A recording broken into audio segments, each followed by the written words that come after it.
अस्सलामुअलैकुम नाज़रीन कराम, नई वीडियो में आपको खुश आमदीद कहते हैं। इस वक्त मामला सिर्फ़ एक ही है, 1 पॉइंट एजेंडा चल रहा है हुकूमत, रियासत और इनके इदारों का।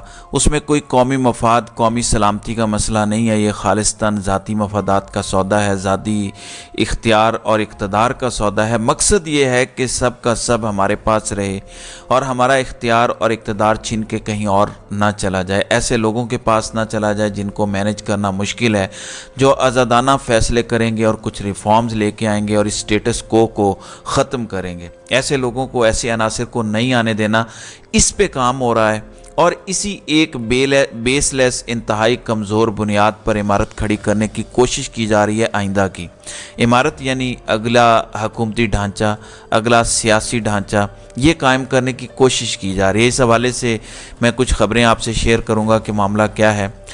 नाज़रीन इकराम, पहली बात यह है कि अभी तो इलेक्शन की तारीख़ अनाउंस हुई है, इलेक्शन का शेड्यूल नहीं आया, मैदान नहीं सजा, बिगल नहीं बजा।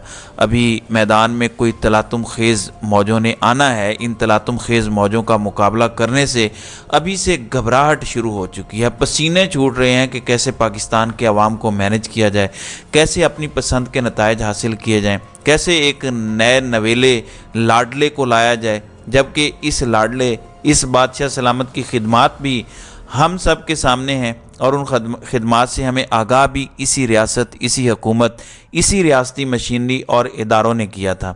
न सिर्फ हमें बल्कि पूरी कौम को ये आगाह करते रहे।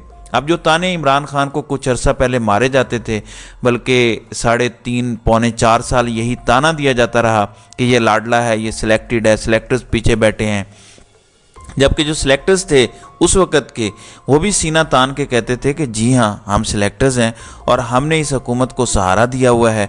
और उस वक़्त वो क्रेडिट लेते थे कि पाकिस्तान में अगर ठंडी हवाएं आ रही हैं तो वो हमारी वजह से हैं, हुकूमत कायम है तो वो हमारी वजह से है, मईशत अच्छी जा रही है तो वो हमारी वजह से है, कोविड बेहतर हुआ तो वो हमारी वजह से है। ये सारा क्रेडिट लिया जा रहा था। लेकिन जब इस सारे सेटअप को रजीम चेंज के नतीजे में हटाया गया, उसके बाद वही सारे किरदार थे, वही इख्तियार और इक़्तिदार के मंबा थे, वही प्लेयर्स थे। लेकिन फिर जो पाकिस्तान की इकॉनमी, पाकिस्तान के आइन, पाकिस्तान की जमहूरियत, पाकिस्तान की अदलिया और पाकिस्तान के मीडिया का जो हशर हुआ, वो पूरी दुनिया ने देखा। इसलिए अब ये कहा जा रहा है कि अब हम सिलेक्टेड हैं, हमें सिलेक्टेड तस्वुर किया जाए। अब आप हमारी बबांगे दोहल मदद करें और हमें इक़्तिदार के ऐवानों तक पहुंचाएं।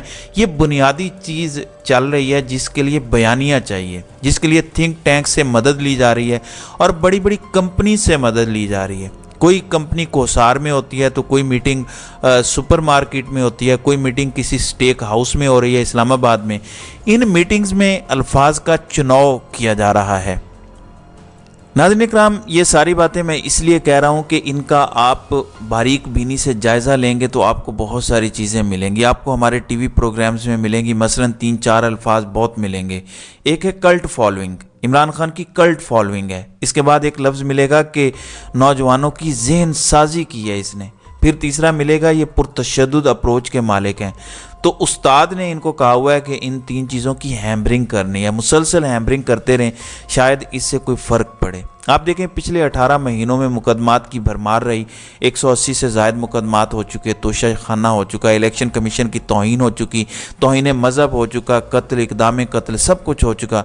फिर ख़ुद इमरान खान पर हमला भी कातलाना हो चुका, अल्लाह ने बचा लिया, गिरफ़्तार भी हुए, उनको सज़ा भी हो गई, जेल में डाला गया, अटक से अडियाला जेल मुंतकिल किया गया कि अटक जेल ज़रा खुली जेल है, इसको अडियाला में डालते हैं। अडियाला में भी डाल के देख लिया, मगर वो बंदा मैनेज नहीं हो रहा। क्यों नहीं मैनेज हो रहा? क्योंकि वो उसूली बातें कर रहा है। वो ना किसी को गाली दे रहा है, ना किसी को धमका रहा है, ना वो ये कह रहा है कि मैं तुम्हारे कपड़े उतारूंगा, ना ये कह रहा है कि मेरे पास ऑडियोज़ वीडियोज़ हैं। वो ऐसी कोई बात नहीं कर रहा। उसने कभी ये नहीं कहा कि जितनी भी जंगें हैं वो हमारी आर्मी हार गई थी, वो इस पर भी बात नहीं करता। वो डिफेंड करता रहा है और करता रहेगा, अभी भी करता है। अभी भी उसका फैसला है कि मैंने इदारों से नहीं लड़ना, क्योंकि इदारों ने उस वक़्त की इस्टेब्लिशमेंट ने उसको निकाला था। उन्होंने तो किसी को कुछ नहीं कहा। तो नवाज़ शरीफ ने तो परवेज़ मुशर्रफ जो उस वक़्त के आर्मी चीफ थे, उनका तैयारी को अगवा कराया था। वो गैर मुल्की दौरे पे थे तो ज़ियाउद्दीन भट्ट को नवाज़ शरीफ ने आर्मी चीफ लगा दिया था, वो भी इंजीनियरिंग कोर के थे। लेकिन इमरान खान ने तो ऐसा कुछ नहीं किया। لیکن جب سے ان کو ہٹایا ہے پچھلے 18 مہینوں میں پاکستان کا ستیہ ناس اور بھرکس نکل گیا ہے۔ اب ایک طرف سائفر کیس چل رہا ہے، اس کے لیے بھی عمران خان تیار ہے۔ جو لوگ عمران خان سے مل کے آتے ہیں وہ کہتے ہیں کہ عمران خان کو تو کوئی ایسا مسئلہ نہیں ہے، وہ تو آرام سے کیس کو انجوائے کر رہے ہیں، اس سارے ٹرائل کو، اس کے چہرے پر کوئی پریشانی نہیں ہے۔ وہ جج سے مانگتے کیا ہیں؟ بس یہی کہ مجھے اپنی سہولت کے لیے ایکسرسائز مشین دی جائے۔ وہ آپ سے بیڈ نہیں مانگ رہے، وہ آپ سے دیگر سہولتیں نہیں مانگ رہے، وہ ایکسرسائز مشین مانگ رہے ہیں۔ تو وہ فری اینڈ فیئر الیکشن اور فری اینڈ فیئر ٹرائل دو چیزیں مانگتے ہیں جو کہ انہیں نہیں دی جا رہی۔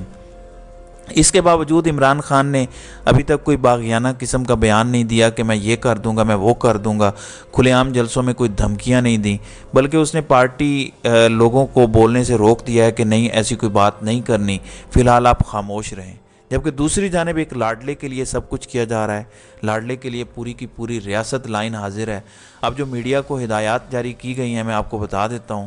نمبر 1، نواز شریف کو کچھ نہیں کہنا، شریف خاندان کو کچھ نہیں کہنا، خاص طور پر نواز شریف کو، بلکہ ان کی امیج بلڈنگ کرنی ہے، ان کے خلاف کوئی بات نہیں کرنی۔ نمبر 2، نواز شریف سے متعلق بتائیں کہ جو ان پر کرپشن کے چارجز ہیں یہ سارے مینج کیے ہوئے تھے، پاناما بھی مینج ہوئے تھے، اس لیے بے شک آپ پچھلی اسٹیبلشمنٹ پر ملبہ ڈال دیں یا پھر جوڈیشری پر ڈال دیں یا پھر چند میڈیا کے لوگوں پر ڈال دیں۔ پھر اس کے بعد عمران خان کو آپ نے بالکل رگڑ کے رکھنا ہے، اس کی کردار کشی کی آخری حد تک جانا ہے۔ میں آپ کو یہ نیشنل نیریٹو بتا رہا ہوں۔ اس کے بعد کچھ خاص مہمان ہیں، 21 لوگوں کی لسٹ ہے۔ پاکستان تحریک انصاف سے آپ نے کس کو بلانا ہے وہ بھی دے دیے گئے ہیں نام۔ اس کے بعد مسلم لیگ نواز سے آپ کو کس نے بلانا ہے، کس کو بلانا ہے وہ نام دیے گئے ہیں۔ پیپلز پارٹی مولانا کی جماعت سے کس کو بلائیں گے، دانشوروں میں سے کس کو بلائیں گے۔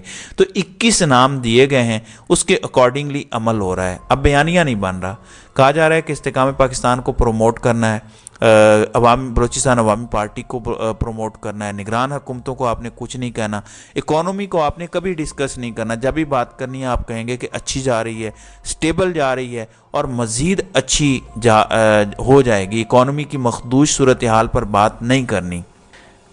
سندھ حکومت کے علاوہ کسی پر بات نہیں کرنی۔ سندھ کے بارے میں اجازت ہے کہ آپ تھوڑا بہت ان کو رگڑ لیا کریں کیونکہ پیپلز پارٹی وہاں پر ہے۔ اب کل ایک خبر آئی، مسلسل جو کوشش کی جا رہی ہے، یہ ساری صورتحال اس لیے ہے کی جا رہی ہے، یہ سارے حربے اس لیے استعمال کیے جا رہے ہیں کہ کیسز بہت ویک ہیں۔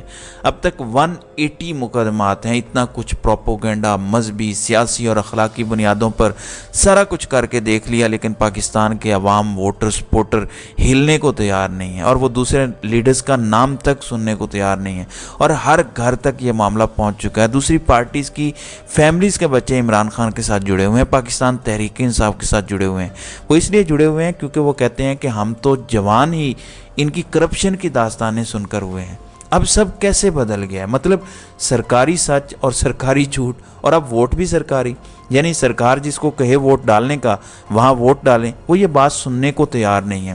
پھر کل فرح گوگی کی یہ خبر آ گئی، ایک ریڈی میڈ خبر تھی، پھر ساتھ ہی تمام ٹی وی چینلز کو نام چلے گئے کہ ان لوگوں کے آپ نے بیپرز لینے ہیں۔ یہ سب کچھ کیا گیا، اس میں خاص طور پہ کہا گیا کہ فرح گوگی بشرا بی بی کے ساتھ تھی، اور بشرا بی بی کیونکہ عمران خان کی اہلیہ ہیں لہٰذا فرح گوگی عمران خان کی فرنٹ پرسن ہے، تو فرنٹ پرسن کے طور پر ان کو کل ہائی لائٹ کیا گیا۔ بات یہ ہے کہ 19 مہینے ہو چکے، لوگ سوال پوچھتے ہیں کہ 19 مہینے آپ کی حکومت کو ہو گئے، اگر اس نے کچھ کیا ہے تو پکڑیں، نیب موجود ہے، ان کے خلاف ریفرنس بھیجیں۔ اگر انہوں نے نہیں کرنا تو ایف بی آر والے کر لیں، ایف بی آر نے نہیں کرنا تو کوئی اور ڈپارٹمنٹ کر لے، لیکن ایسا بھی نہیں ہو رہا۔ میڈیا ٹرائل کیا جا رہا ہے اور وہ اس لیے کیا جا رہا ہے کہ عمران خان کا امیج خراب کیا جائے اور نوجوان نسل کو بتایا جائے کہ یہ بھی اسی طرح کے تھے۔ تو یہ چیزیں چل رہی ہیں، لیکن اس کے باوجود صورتحال قابو میں نہیں ہے اور صورتحال قابو میں ہونی بھی نہیں ہے۔ اس کی وجہ یہ ہے کہ معاملات ہاتھ سے نکل چکے ہیں، لوگوں کو مزید اٹھایا جا رہا ہے، اور یہ اس لیے اٹھایا جا رہا ہے کہ حالات بہت زیادہ خراب ہیں۔ جب حالات خراب ہوتے ہیں تو یہ حربے اور یہ ٹیکٹکس استعمال کی جاتی ہیں۔ اب دیکھتے ہیں کہ مزید آگے کیا ہوتا ہے۔ تو ناظرین کرام، آپ کی اس ویڈیو کے حوالے سے کیا رائے ہے؟ آپ اپنی رائے کا اظہار کامنٹ سیکشن میں ضرور کیجیے گا۔